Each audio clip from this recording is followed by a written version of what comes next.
So this is what we started with. This is the mess Brandon has got us into. When we bought the boat, 2 of the 3 acrylic windows were cracked. This one had a corner completely broken off, so it's the one we decided to replace first. After removing the screws, a series of screwdrivers were used to release the window away from its seal. As you can see, the sealing material that was left behind had to be carefully scraped off with a putty knife, using the precision of a surgeon. We bought a new acrylic sheet from Home Depot and traced the old onto it, leaving the blue protective covering in place. A table saw cut the straight lines and a jigsaw finished up the curved ones. But I still needed to sand the edges, bevel the corners, and drill mounting holes before it was ready for install. Okay, so this is what we got so far.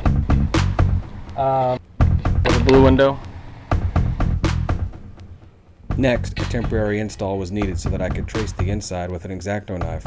Once removed, the outside 2 inches of the covering could be peeled away so that we could lay down a bed of silicone. Leaving the rest in place allowed me to keep the visible part of the window clean and safe. A healthy layer of black silicone was then squeezed into place, and the window was carefully lifted to its mounting position. With the blue covering still in place, any initial misalignment is not as critical. All the excess silicone is then removed.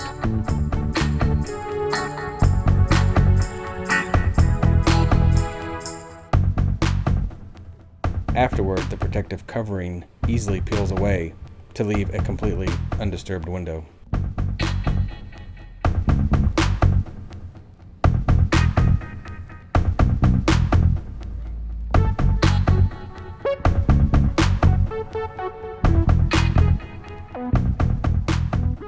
As the silicone bedding doesn't make for a finished frame, on the outside, a painted black border will have to be used to trim it out, just as it was originally. But once the silicone dried, a smoke tint was installed to the inside of the window. The finish out work is what makes it look complete.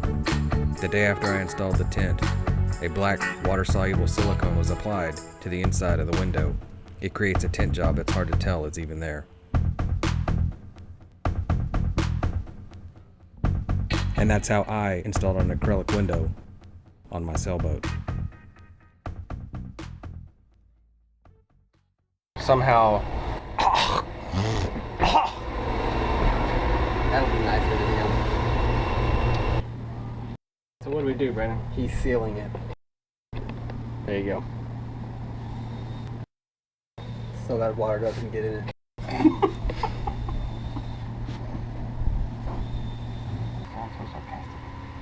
No, it was.